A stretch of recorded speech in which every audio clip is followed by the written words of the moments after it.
انما يخشى الله من عباده العلماء۔ اب ہم اس سلسلے کو آگے بڑھاتے ہیں، کائنات کو سمجھنے کی کوشش کرتے ہیں اور تخلیق کائنات کو سمجھنے کی کوشش کرتے ہیں، لیکن ان تمام باتوں کو سمجھنے سے پہلے العالمین کو سمجھنا ضروری ہے، کیونکہ جو لفظ عالمین ہے نا، ورلڈز، یہ آپ کو قرآن میں ملے گا، نہ تورات میں ملے گا، نہ زبور میں ملے گا، نہ انجیل میں ملے گا کہ رب العالمین۔ تو اللہ سبحانہ و تعالی جو ہے انہوں نے اپنے آپ کو انٹروڈیوس کیسے کیا؟ الحمدللہ رب العالمین، وہ جو تمام عالموں کا رب ہے۔ تو عالمین جو ہے وہ عالم کی جمع ہے، عالم کی جمع عالمین ہے، یہ اسم جنس ہے اور خود بھی جمع ہے، اس کا واحد کوئی نہیں۔ یعنی جو ورڈ عالم ہے، عالم بذات خود بھی ایک جمع ہے، واحد یہ بھی نہیں ہے، تو جمع الجمع ہے عالمین، یعنی جمع کی بھی جمع ہے۔ جیسے کہ الناس جمع ہے یعنی لوگ، مگر اس کا کوئی واحد نہیں ہے۔ اسی طرح عربی زبان میں کئی ایسے الفاظ ہیں، انگلش میں بھی، جیسے پیپل، لوگ، تو پیپل کا کوئی واحد نہیں ہے، پیپل از پیپل۔ تو یہ جو لفظ ہے عالمین، یہ عالم کی جمع ہے اور عالم خود جمع ہے، اور عالم جو ہے وہ مرکب ہے عین، لام اور میم سے۔ تو اس کو المفردات میں اور تفسیر ابی سعود میں العالم اسم لما يعلم به، اس کی جو ڈیفینیشن بیان کی ہے وہ یہ ہے کہ عالم وہ اسم ہے، وہ ناؤن ہے جس سے کسی کو جانا اور پہچانا جائے۔ یہ ڈیفینیشن ہے لفظ عالم کی۔ تو گویا عالم وسیلہ ہے، وسیلہ ہے کس چیز کا؟ علم کا، کسی چیز کو جاننے کا وسیلہ ہے، سبب ہے۔ تو کسی کو جاننا اور پہچاننا، اس کو عالم کہتے ہیں۔ اب سوال پیدا ہوتا ہے کہ یہ کس کو جاننے کا وسیلہ اور ذریعہ ہے؟ تو اس کا مختصر جواب اس تعریف میں آپ کو مل جائے گا، جو کہ العالم مشتق من العلامہ لأنه علامة على وجود الخالق، یعنی عالم جو ہے وہ علامت میں سے نکلا ہے، نشانی میں سے نکلا ہے۔ اسے عالم اس لیے کہتے ہیں کہ یہ خالق کے وجود کی علامت ہے، یعنی یہ دلالت کرتا ہے کہ مجھے کوئی بنانے والا ہے۔ تو یہ اس علم کی طرف دلالت کرتا ہے کہ میں خود مورد وجود میں نہیں آیا، بلکہ مجھے ایک بنانے والا بھی ہے۔ تو موجود کی دو اقسام ہیں، ایک تو ہے واجب الموجود اور ایک ہے ممکن الموجود۔ واجب الموجود تو صرف اللہ کی ذات ہے، اور ممکن الموجود جو ہے وہ اللہ کے سوا سب کچھ، جو بھی کچھ ہے وہ ممکن الوجود ہے۔ جو ذات واجب الوجود ہے وہ ہمارے حواس و مشاہدات، عقلی ادراکات، حتیٰ کہ ہمارے قلبی لطائف و اکتشافات، یہ تمام چیزیں جو میں نے پچھلے درس میں آپ کے سامنے پیش کی، ان سب سے ماورا ہے، ان سب سے اوپر ہے۔ ہم سمجھنے کی طاقت نہیں رکھتے، ہم اس کو اپنے دماغ میں کمپریہینڈ نہیں کر سکتے، وہ واجب الوجود ہے۔ اور جو ممکن الوجود ہیں وہ ہیں جو وجود میں لائے گئے ہیں۔ تو المفردات میں العالم آلۃ فی الدلالۃ علی صانعہ، تو عالم کیا ہے؟ اپنے بنانے والے کے وجود کے لیے آلہ دلالت ہے، تو یہ دلیل ہے کہ مجھے بنانے والا کوئی ہے۔ اسی قبیل سے عالم ہے، جس کے معنی جھنڈے کے ہیں، یعنی جھنڈا بھی ایک علامت ہے، کس چیز کی؟ ایک ملک کی، ایک قوم کی، یہ ایک علامت ہے۔ تو یہ عالم جو ہے وہ اسی قبیل سے ہے۔ اچھا، قرآن کریم میں سورہ حامیم سجدہ میں اللہ سبحانہ وتعالی فرماتے ہیں سَنُرِيهِمْ آيَاتِنَا فِي الْآفَاقِ وَفِي أَنفُسِهِمْ حَتَّى يَتَبَيَّنَ لَهُمْ أَنَّهُ الْحَقُّ، ہم انہیں اپنی نشانیاں ان کی جانوں میں اور آفاق میں، یعنی کائنات میں، سارے کے سارے عوالم میں دکھا دیں گے، یہاں تک کہ ان پر یہ بات کھل جائے گی کہ حق وہی ہے، یعنی اللہ کی ذات۔ مزید ارشاد فرمایا سورۃ الاعراف میں اولم ينظروا فی ملکوت السماوات والارض، کیا انہوں نے آسمانوں اور زمین کی بادشاہت میں وما خلق اللہ من شیء، اور اس کے علاوہ جو اور کوئی چیزیں ہیں، جو کوئی چیز بھی ہو اسے اللہ نے پیدا فرمایا ہے، اس میں نگاہ ڈالی ہے انہوں نے۔ ایک اور مقام پر آسمان و زمین کی ساری کائنات کی ذات حق پر شان دلالت کا ذکر یوں فرمایا کہ ان فی خلق السماوات والارض واختلاف اللیل والنہار لآیات لأولی الالباب، تو یہ جو آسمان ہے اور زمین ہے اور جو شب و روز کی گردش ہے اور یہ سارا کچھ ہے، اس میں عقل سلیم والوں کے لیے اللہ کی طرف سے نشانیاں ہیں۔ اور وہ جو واقعی اللہ کے بندے ہیں ان کا تو حال یہ ہے کہ وہ قیاماً ہوں، قعوداً ہوں، وہ کھڑے ہوں، بیٹھے ہوں، علی جنوبہم، کروٹ پر ہوں، وَيَتَفَكَّرُونَ فِي خَلْقِ السَّمَاوَاتِ وَالْأَرْضِ، وہ سارا وقت سوچتے رہتے ہیں اس تخلیقات پر جو ہم نے آسمانوں اور زمینوں میں بنائی ہیں، اور اس سوچ کا نتیجہ یہ اخذ کرتے ہیں، وہ ریسرچ کرتے ہیں، وہ پونڈرنگ کرتے ہیں، وہ چیزوں کو فائنڈ کرنے کی کوشش کرتے ہیں، چیزوں کی تہ میں جاتے ہیں کہ یہ کیوں ہے اور یہ کیسا ہے اور اس سے کیا فائدہ نکالا جا سکتا ہے، کیا نقصانات ہیں، اور پھر کہتے ہیں کہ ربنا ما خلقت هذا باطلا، بے شک میرے پاک پروردگار یہ تو نے یوں ہی نہیں بنا دیا، ہر چیز کے پیچھے ایک ریزن ہے۔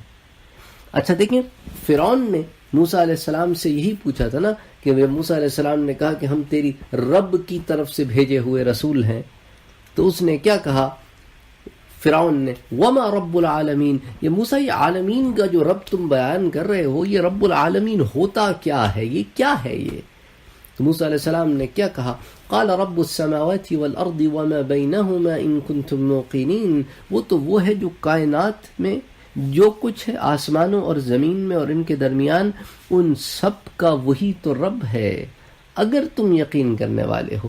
سو تو عالمین کی وضاحت میں قرآن بھرا پڑا ہے، کئی آیتیں اس پر دلالت کرتی ہیں۔ ابراہیم علیہ السلام کا واقعہ اٹھا لے سورۃ الانعام میں، کئی جگہ آپ کو عالمین کا مفہوم مل جائے گا۔ تو ابھی ہم عالمین کی تفسیر میں نہیں جائیں گے، بس بتانے کا مقصد یہ تھا کہ اس پورے قرآن میں انی فضلتکم علی العالمین وَلَقَدْ اخْتَرْنَاهُمْ عَلَى عِلْمٍ عَلَى الْعَالَمِينَ وَاصْطَفَاكِ عَلَى النِّسَاءِ الْعَالَمِينَ بَارَكْنَا فِيهَا لِلْعَالَمِينَ سَلَامٌ عَلَى نُوحٍ فِي الْعَالَمِينَ وَمَنْ كَفَرَ فَإِنَّ اللَّهَ غَنِيٌّ عَنِ الْعَالَمِينَ وَلَكِنَّ اللَّهَ ذُو فَضْلٍ عَلَى الْعَالَمِينَ أَوَلَيْسَ اللَّهُ بِأَعْلَمَ بِمَا فِي صُدُورِ الْعَالَمِينَ، یہ سارا کچھ اور کئی آیتیں اس بات پر دلالت کرتی ہیں کہ اللہ عز و جل ہی عالمین کے رب ہیں۔ اور حضور اکرم صلی اللہ علیہ وآلہ وسلم کے بارے میں سورہ فرقان میں کیا فرمایا، لِيَكُونَ لِلْعَالَمِينَ نَذِيرًا، اور آپ صلی اللہ علیہ وآلہ وسلم کو ہم نے اس لیے بھیجا کہ آپ ڈر سنائیں، تنبیہ کریں، کس کو؟ تمام جہانوں کو۔ اسی لیے حضور کو جب بھیجا تو حضور کو اللہ نے کیسے انٹروڈیوس کروایا، وَمَا أَرْسَلْنَاكَ إِلَّا رَحْمَةً لِلْعَالَمِينَ، اور آپ کو جو بھیجا تو رحمت بنا کر بھیجا تمام جہانوں کے لیے۔ سبحان اللہ، سبحان اللہ، چاہے وہ نباتات ہوں، ملائک ہوں، ارواح ہوں، اجسام ہوں، جمادات ہوں، حیوانات ہوں، کوئی ہو، آپ ان کے لیے رحمت ہیں، آپ ان کی طرف مبعوث ہوئے ہیں۔ تو عالمین جو ہے وہ کئی کائناتوں پر محیط ہے۔ تفسیر ابی سعود میں آتا ہے، حضرت وہب ابن منبہ سے بیان ہے کہ للہ 18,000 عالم والدنیا عالم منہا، اللہ کی تخلیق کردہ 18,000 عالم ہے اور دنیا ان میں سے ایک ہے۔ اسی طرح حضرت کعب الاحبار، وہ تو وہب ابن منبہ کا قول تھا نا، یہ کعب الاحبار فرماتے ہیں کہ لا یحصى عدد العالمین، عوالم کی تعداد کا شمار نہیں کیا جا سکتا۔ قرآن میں ہے وَمَا يَعْلَمُ جُنُودَ رَبِّكَ إِلَّا هُ، تم جان ہی نہیں سکتے کہ تمہارے رب کے لشکر کتنے ہیں، کیا ہیں، ان کی کیا تعداد ہے۔ اور اسی طرح قرآن میں سورۃ النحل میں ہے وَيَخْلُقُ مَا لَا تَعْلَمُونَ، اور وہ اس قدر تخلیق کرتا ہے کہ تمہیں خبر تک نہیں ہوتی۔ اور سورہ فاطر میں ہے يَزِيدُ فِي الْخَلْقِ مَا يَشَاءُ، اور وہ اپنی تخلیق میں اضافہ فرما رہا ہے جیسے وہ پسند کرتا ہے۔ تو ان تمام مخلوقات میں، ان تمام مقامات میں آپ کو یہ بات ملے گی کہ عالمین عالمین عالمین، جہاں نظر دوڑاؤ ایک عالم ہے۔ وَفِي الْأَرْضِ آيَاتٌ لِّلْمُوقِنِينَ وَفِي الْأَرْضِ آيَاتٌ لِّلْمُوقِنِينَ، اور زمین میں یقین والوں کے لیے نشانیاں ہیں۔ وَفِي أَنفُسِكُمْ أَفَلَا تُبْصِرُونَ، اور تمہارے اندر بھی نشانیاں ہیں لیکن تم سوچتے سمجھتے نہیں ہو۔ اس لیے روح المعانی میں جو تفسیر کی کتاب ہے روح المعانی، اس میں یہ ہے کہ من عرف نفسہ فقد عرف ربہ، جس نے اپنے نفس کو پہچان لیا بس اس نے اپنے رب کو پہچان لیا۔ تو زندگی، انسانی زندگی جو ہے اس میں فساد کے کئی اسباب ہیں، ان میں سے ایک سبب جو ہے وہ یہ ہے کہ وہ وجود باری تعالیٰ کا انکاری ہے، اور وہ سمجھتا ہے، ایک اور وجہ کہ وہ خود کسی پہ ڈیپینڈنٹ نہیں ہے، وہ خود کفیل ہے۔ ایک تو خدا کی ذات کا انکار ہے کہ خدا ایگزسٹ نہیں کرتا معاذ اللہ، اور دوسری وجہ یہ ہے کہ وہ اپنے آپ کو آل ان آل سمجھتا ہے، اور تیسری کہ خدا کی ذات و صفات یا افعال میں شرک کرتا ہے، یعنی ایک چیز جو خدا کا خاصہ ہے وہ اس کو اپنے اوپر بھی لاگو کرنے کی کوشش کرتا ہے کہ ہاں میں بھی ایسے کر سکتا ہوں، اور اللہ کو محض کسی ایک آدھ صفت کا مظہر قرار دیتا ہے۔ اللہ کو الہ مان لے گا، رب نہیں مانے گا، الہ اور رب مان لے گا تو اس کی صفات نہیں مانے گا۔ تو یہ تمام کے تمام ریزنز جو ہیں وہ فساد فی الارض کا سبب ہیں، کہ زمین میں فساد کا سبب ہے۔ اس کے علاوہ رسالت کا انکار کرنا، اللہ کے بھیجے ہوئے بعض انبیاء کو ماننا، بعض کو نہیں ماننا، یا سرے سے کسی کو نہیں ماننا۔ تو جب ہدایت کا راستہ ہی کاٹ دو گے تو پھر ہدایت یافتہ کیسے ہوگے، اور ہدایت یافتہ نہیں ہوگے تو پھر ڈیفینیٹلی فساد کرو گے، جو کرو گے وہ غلط ہوگا۔ بعض انبیاء اور رسول کا انکار کرنا، بعض کو ماننا، یہ بھی فساد کا سبب ہے۔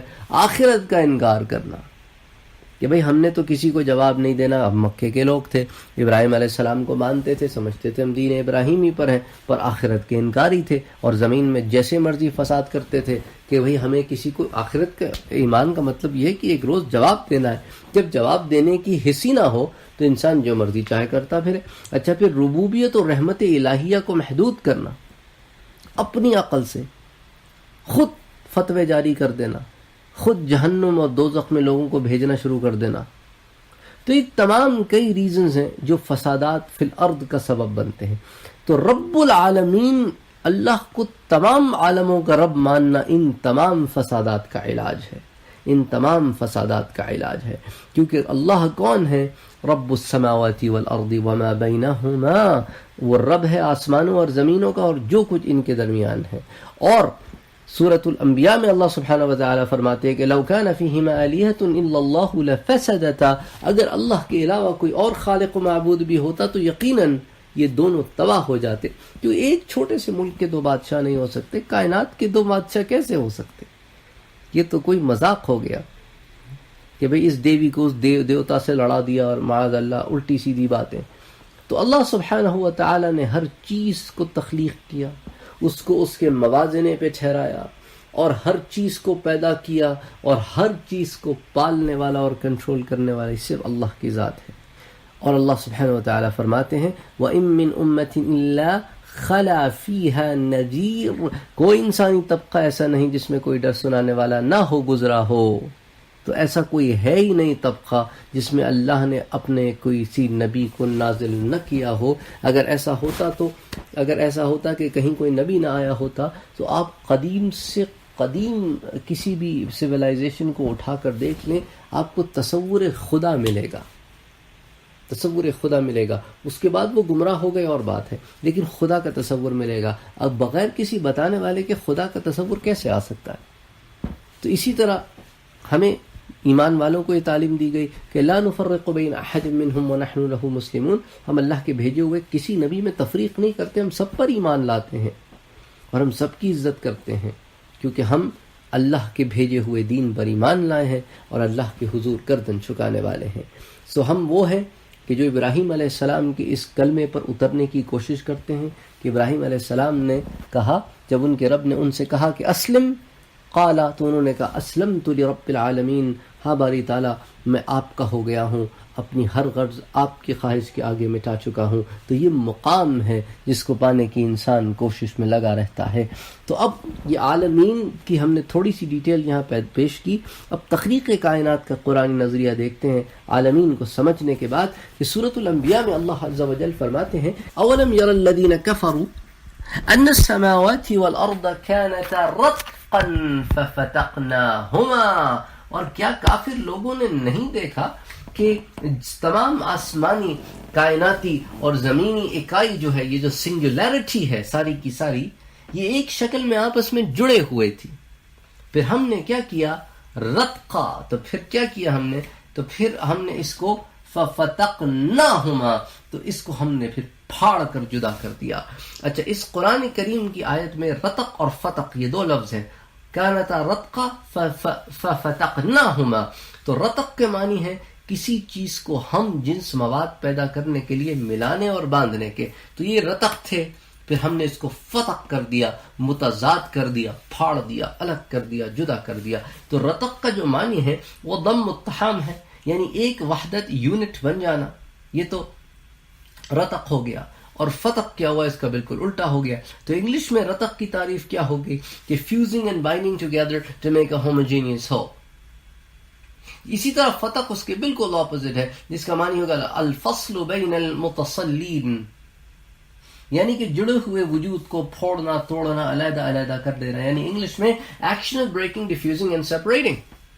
Action of breaking, defusing and separating. تو قرآن نے 1400 سال پہلے یہ بات سمجھا دی کہ سب ایک تھا، پھر ہم نے پھوڑ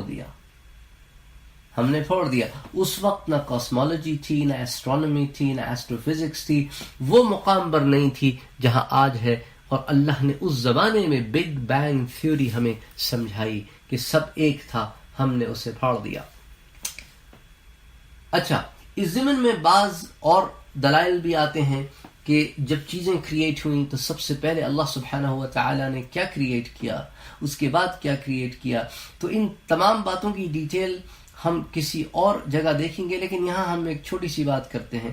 اس حدیث کو مصنف عبد الرزاق نے بیان کیا بحوالہ امام قسطلانی، اس کو مولانا اشرف علی تھانوی رحمۃ اللہ علیہ نے نشر الطیب میں لکھا اور اس کا ترجمہ بھی انہوں نے کیا. تو وہ ایک حدیث ہے، حضرت جابر سے منقول ہے کہ حضرت جابر نے حضور سے پوچھا کہ میرے ماں باپ آپ پر فدا ہوں، اخبرنی عن اول شیء خلق اللہ تعالی قبل الاشیاء، کہ اے اللہ کے رسول صلی اللہ علیہ وآلہ وسلم، اللہ نے سب سے پہلے کیا بنایا ساری چیزیں بنانے سے قبل؟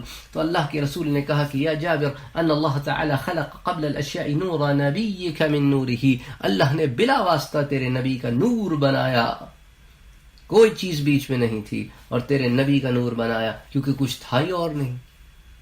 فجعل ذلك النور يدور بالقدرة حيث شاء الله تعالى، پھر وہ نور کائنات میں گھومتا، جو بھی کائنات، جو بھی اسپیس تھی، کائنات تو نہیں، جو بھی اسپیس تھی وہاں وہ نور گھومتا رہتا جیسے اللہ چاہتا.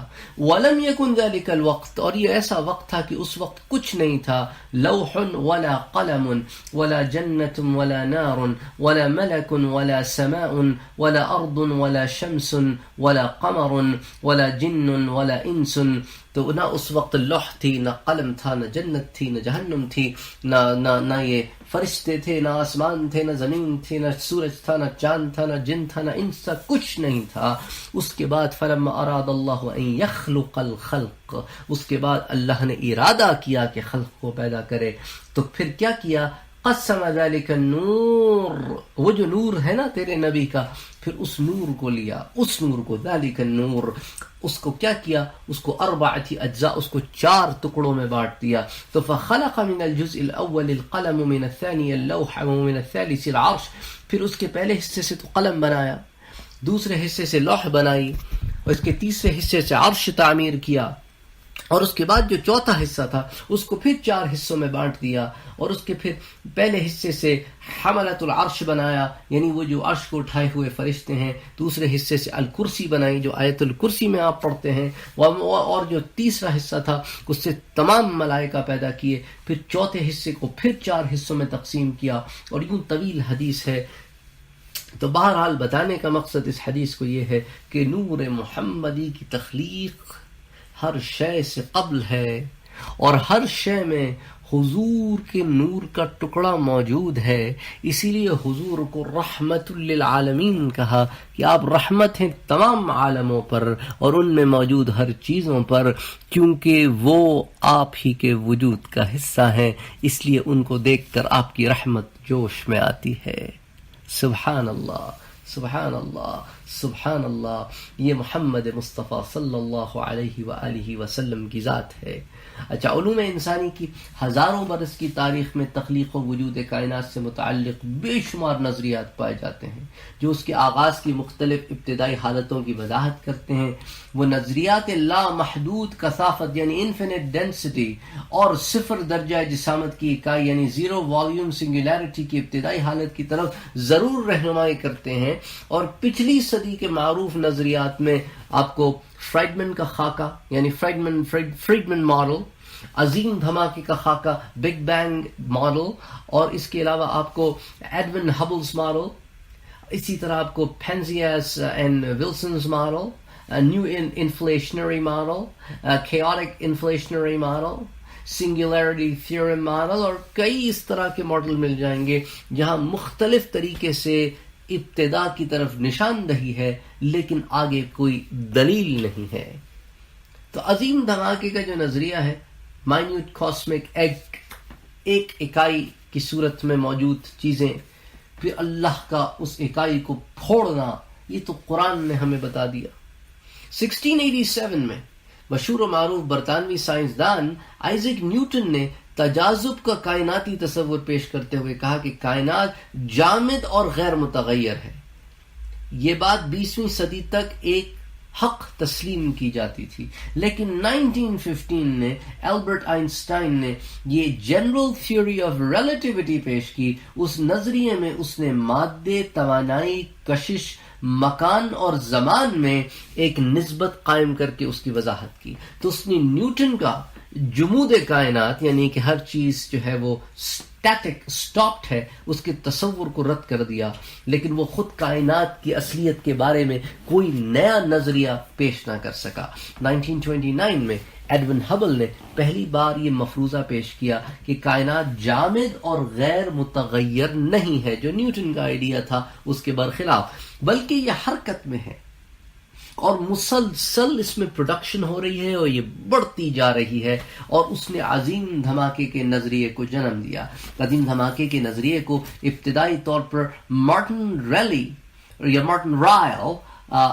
اور ایلن آر سینگیج نے پروان چڑھایا۔ یہ وہ دو سائنسدان تھے جنہوں نے اس کو بیک کیا۔ 1965 میں آرنو پینزیاس اور رابرٹ ولسن نے اپنے معمول کے تجربات کے دوران اتفاقاً کائناتی پس منظر کی شعاع ریزی یعنی کاسمک بیک گراؤنڈ ریڈیشن دریافت کی، جس سے یہ ثابت ہوا کہ جو مادی کائنات کا آغاز ہے وہ ایک اکائی سے ہوا، یعنی ایک سنگولیرٹی تھی جس کے پھٹنے سے یہ کائنات وجود میں آئی۔ تو اس اکائی کو انہوں نے مختصر ترین کائناتی انڈے مائنیوٹ کاسمک ایگ کے نام سے موسوم کیا، جو اپنے اندر بے پناہ توانائی کو سنبھالے ہوئے تھا۔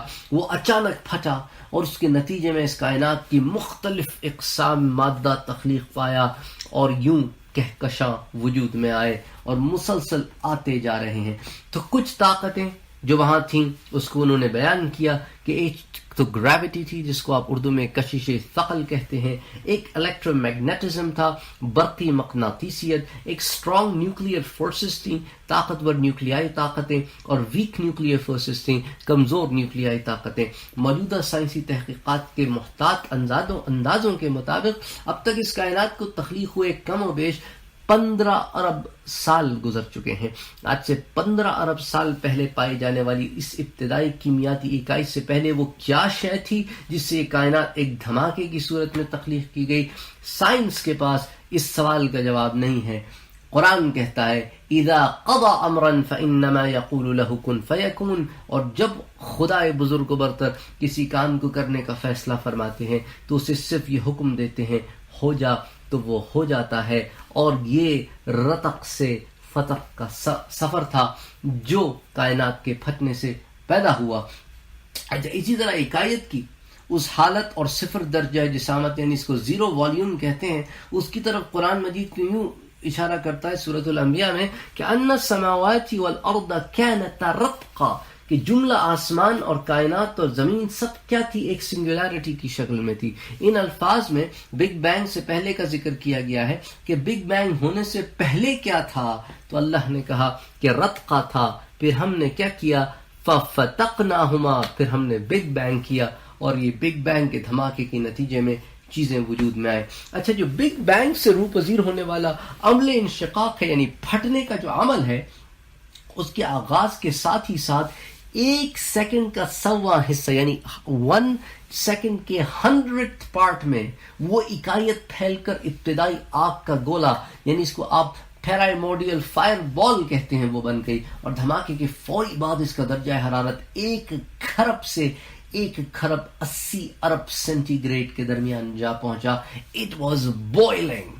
تاہم عزیز دھماکے سے 1 منٹ بعد ہی کائنات کا درجہ حرارت تیزی سے گرتے ہوئے 10 گنا کم ہو کر 10 ارب سے 18 ارب سینٹی گریڈ کے درمیان آن پہنچا. یہ سورج کے مرکز کے موجودہ درجہ حرارت سے تقریباً 1000 گنا زیادہ حرارت تھی. اس وقت کائنات زیادہ تر فوٹون، الیکٹران، نیوٹرینس اور اس کے مخالف ذرات کے ساتھ ساتھ کسی حد تک پروٹون اور نیوٹران پر مشتمل تھی. کائنات کے اس اولین مرحلے کی تصویر کشی سب سے پہلے جارج گیمو نامی سائنسدان نے 1948 میں تصنیف کردہ اپنی مشہور تحریر میں پیش کی. اس نے کہا کہ عظیم دھماکے کے معاً بعد کائنات اتنی شدید گرم تھی کہ ہر طرف نیوکلیائی حرارتی تعاملات یعنی تھرمو نیوکلیئر ریڈیشن شروع ہو گئی. اس کا مطلب یہ ہوا کہ ابتدائی کائنات زیادہ توانائی کے حامل شارٹ ویو فوٹون سے معمور تھی. اس نے ایک قابل قدر پیشن گوئی کی کہ کائنات کی ابتدائی بے حد گرم حالتوں میں فوٹونز کی صورت میں پائی جانے والی شعاع ریزی یعنی ریڈیشن کو اب بھی اپنے نسبتاً کم درجہ حرارت کے ساتھ جاری ہونا چاہیے جو مطلق صفر سے محض چند درجے زیادہ یعنی 273 سینٹی گریڈ.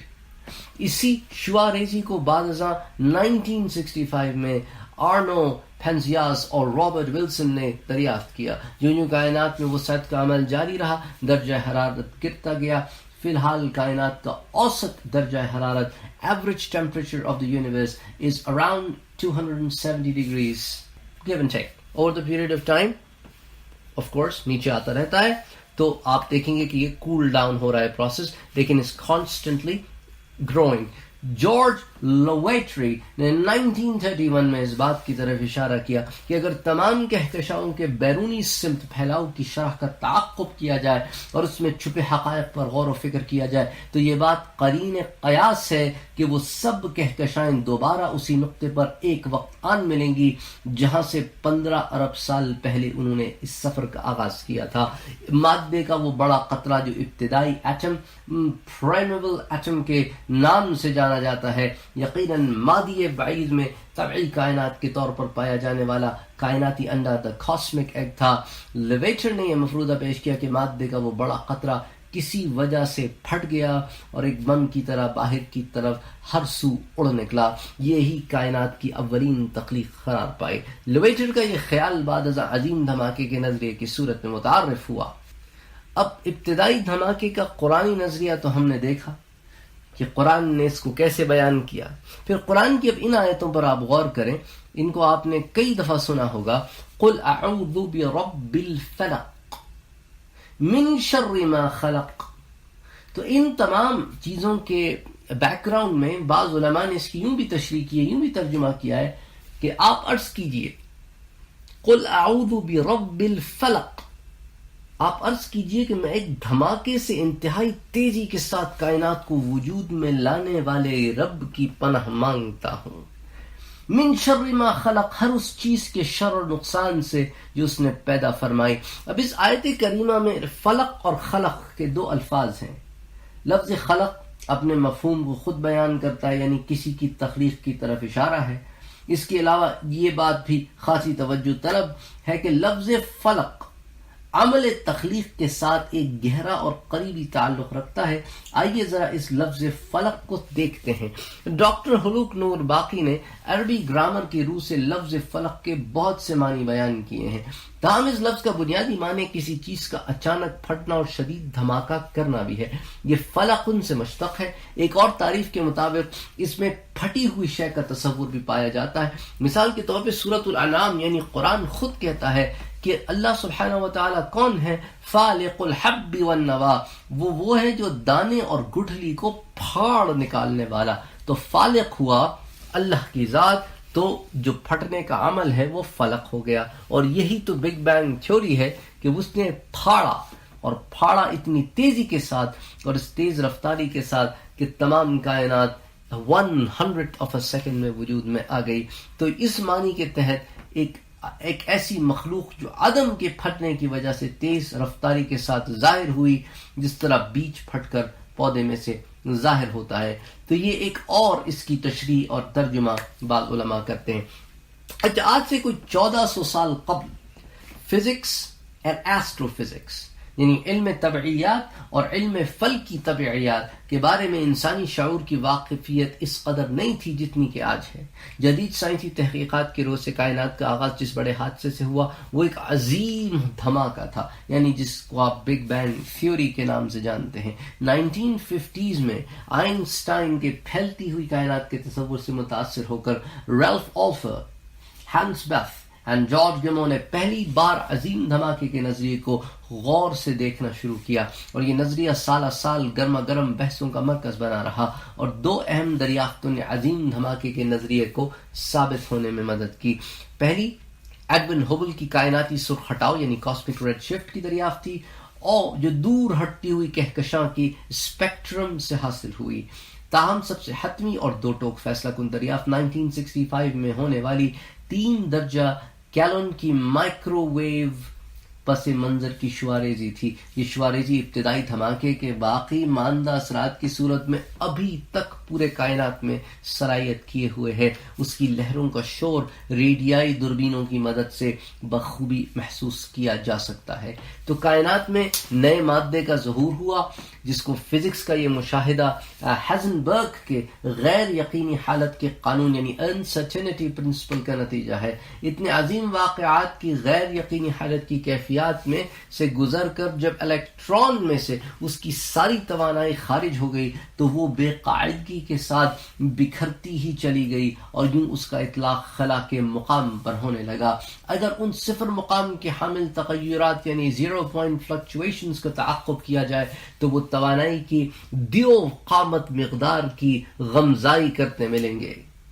نتیجتاً اس مستعار توانائی کے ذریعے بعض اوقات کوئی ذرہ پیدا بھی ہو سکتا ہے اور بعد ازاں فوری طور پر تباہ بھی. اس تصور کو 1948 میں ہینرک کیسمیر نے پیش کیا. بعد ازاں ان ذرات کی موجودگی کا انکشاف بھی اسی سال 1948 میں ہوا، جو کہ ایک امریکی ماہر طبیعیات یعنی فزسسٹ ولس لیم نے کیا. حال ہی میں، یعنی آپ اس کو دیکھیں کہ یہ کوئی زیادہ پرانی باتیں نہیں ہیں، یہ پچھلے 100 سال 70 سال 80 سال میں وجود میں آنے والی چیزیں ہیں کہ ان کو مختلف سائنسدانوں نے مختلف دور میں اس کو جو ہے پیش کیا پایا.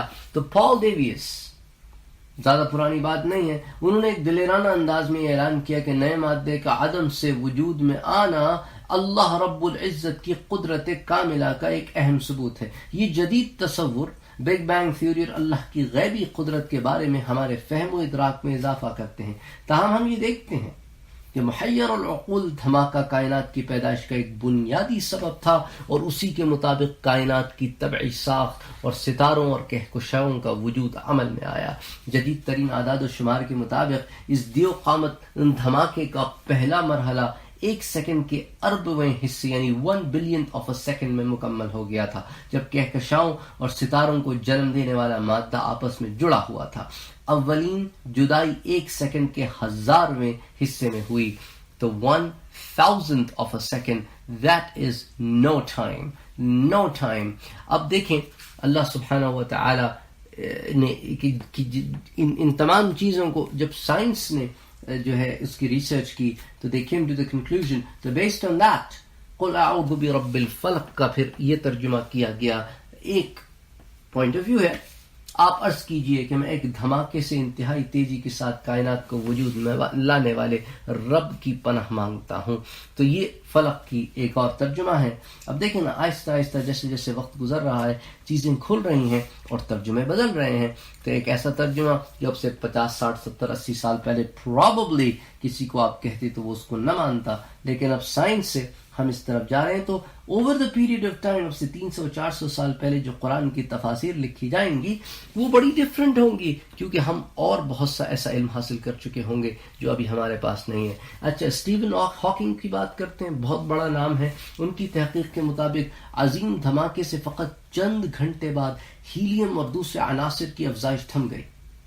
ان کی پروڈکشن، ان کی انکریمنٹیشن، اور اس کے بعد اگلے کئی لاکھ سال تک کائنات کسی قابل ذکر حادثے کے بغیر سکون کے ساتھ مسلسل پھیلتی ہی چلی گئی.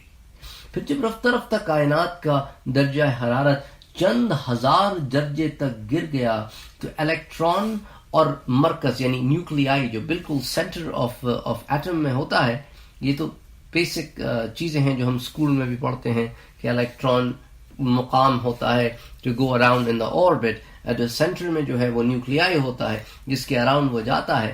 تو یہ تمام چیزیں جو ہیں وہ سائنس نے ان کو پروف کرنا شروع کیا، ان کو بتانا شروع کیا کہ جو الیکٹران ہے وہ نیوکلیائی کے پاس اتنی توانائی برقرار نہ رکھ سکا اور وہ اپنے درمیان موجودہ برقی مقناطیسی کشش پر غالب آ سکے، اتنی توانائی نہیں تھی. اس لیے مجبوراً باہم مل کر ایٹم تشکیل دینا پڑا اور مادے کا بنیادی تعمیری ذرہ ایٹم وجود میں آیا. تو چونکہ وہ خود ایگزسٹ نہیں کر سکتا تھا تو نیوکلیائی کے ساتھ مل کر اس نے اپنی ایگزسٹنس برقرار رکھی اور اس کے نتیجے میں ایٹم وجود میں آیا. تو خیال کیا جاتا ہے کہ مجموعی طور پر پوری کائنات پھیلنے اور ٹھنڈے ہونے کے عمل کو جاری رکھے ہوئے، تاہم وہ علاقے جو نسبتاً زیادہ کثیف ہیں وہاں وسعت پذیری کا عمل زیادہ کشش ثقل کی وجہ سے آہستہ ہو گیا.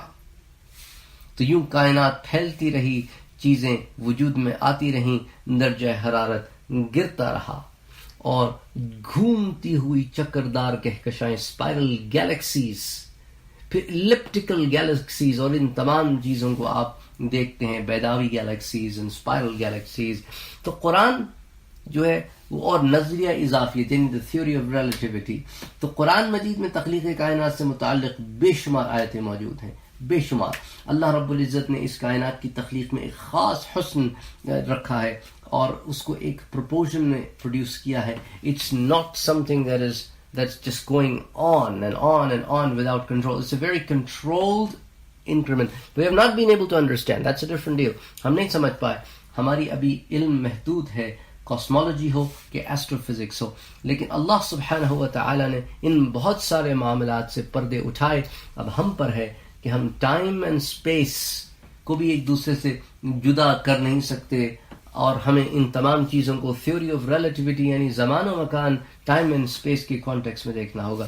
اللہ رب العزت نے اپنی ربوبیت کی طاقت اور دباؤ کے عمل سے تمام اجرام سماوی کو ایک وحدت سنگولیرٹی سے پھاڑ کر جدا کر دیا، اور as a result you see what you see in the universe. اچھا، ایک اور بات سورہ زاریات میں اللہ سبحانہ و تعالیٰ فرماتے ہیں وَالسَّمَاءِ بَنَيْنَاهَا بِأَيْدٍ، کے تحت کائنات کو طاقت کے ذریعے پیدا کیے جانے سے حاصل ہونے والا قرآنی تصور اس سائنسی حقیقت کو عیاں کرتا ہے کہ عظیم ابتدائی دھماکے بگ بینگ سے شروع ہونے والی کائنات کی تخلیق سے لے کر اس کے پھیلاؤ اور موجودہ حالت تک، ایک ایٹم کے نظام سے لے کر عظیم نظام سیارہ گان اور کہکشاؤں کے بڑے بڑے گروہوں تک، ہر چیز کی بقا کا انحصار کھنچاؤ اور توانائی کے برقرار رہنے اور ان کے مابین توازن پر مبنی ہے. تو ایک طرف تو کشش ہے جو کھینچتی ہے، ایک طرف انرجی ہے جو اس کو سسٹین کرتی ہے اور اس کو پھر بیلنس کیا جاتا ہے. تو کھچاؤ اور انرجی کا بیلنس ہے. اچھا، یہ کھچاؤ مرکز مائل یعنی سینٹریپیٹل اور مرکز گریز یعنی سینٹریفیوگل قوتوں کی صورت میں کائنات کے ہر مقام اور ہر شے میں پایا جاتا ہے. علاوہ ازیں مرکز مائل قوت اور مرکز گریز قوت یعنی centripetal forces and centrifugal forces کا ہر جگہ پر برابر پایا جانا ایک ایسے توازن کی نشاندہی کرتا ہے کہ کسی بنانے والے نے اسے بڑی خوبصورتی سے توازن کے ساتھ بنایا. اچھا، آئنسٹائن کی اسپیشل تھیوری آف ریلیٹیوٹی کے ذریعے قرآن مجید کی کائنات کو طاقت کے ذریعے پیدا کیے جانے کے تصور کی واضح دلیل میسر آ چکی ہے. اس نظریے کی بنیاد E is equals to mc square، یہ بڑا کامن فارمولا ہے فزکس میں، یہ مساوات کو بیان کرتا ہے. اچھا، اسی طرح ویلوسٹی کا آئیڈیا جو ہے وہ دیا گیا کہ ویلوسٹی انٹروڈیوس کی گئی، اور پھر آپ کئی فارمولاز میں اس کو دیکھتے ہیں. اچھا، اللہ سبحانہ و تعالیٰ سورۃ الذاریات میں کیا فرماتے ہیں؟ وَالسَّمَاءَ بَنَيْنَاهَا بِأَيْدٍ وَإِنَّا لَمُوسِعُونَ، اور ہم نے کائنات کے سماوی طبقات کو طاقت یعنی توانائی کے ذریعے پیدا کیا. بِأَيْدٍ وَإِنَّا لَمُوسِعُونَ، اور ہم اسے مسلسل وسعت دے رہے ہیں. اور سورۃ الفرقان میں فرمایا وَخَلَقَ كُلَّ شَيْءٍ فَقَدَّرَهُ تَقْدِيرًا، اس نے ہر چیز کو پیدا فرمایا، پھر اس کی بقا و ارتقاء کے ہر مرحلے پر اس کے خواص، افعال اور مدت، الغرض ہر چیز کو ایک مقررہ اندازے پر ٹھہرایا. پھر سورۃ القمر میں اللہ سبحانہ و تعالیٰ فرماتے ہیں اِنَّ كُلَّ شَيْءٍ خَلَقْنَاهُ بِقَدَرٍ، ہم نے ہر شے ایک مقرر اندازے سے بنائی ہے. وَمَا أَمْرُنَا إِلَّا وَاحِدَةٌ كَلَمْحٍ بِالْبَصَرِ، اور ہمارا حکم تو یک بارگی ایسا واقع ہو جائے گا جیسے آنکھ کا جھپکنا. تو ہمارے لیے چیزوں کو فوراً کر دینا، آنن فان کر دینا کوئی بڑی بات نہیں. تو قرآن نے سائنسی حقیقت کو بے نقاب کیا، اور سائنس نے آج کے ریشنل انسان کو یہ بات سمجھائی کہ خدائے بزرگ و برتر ہی وہ خالق ہے، وہ مالک ہے جو تمام کائنات کا رب ہے. تو عالمین ہے اور 7 آسمان ہیں. پھر اس کی حقیقت انشاءاللہ تعالی اگلے درس میں دیکھیں گے. آج اس درس کو ہم یہیں اختتام پذیر کرتے ہیں. وما علینا الا البلاغ. اللہم صلی علی سیدنا محمد صلی اللہ علیہ وسلم.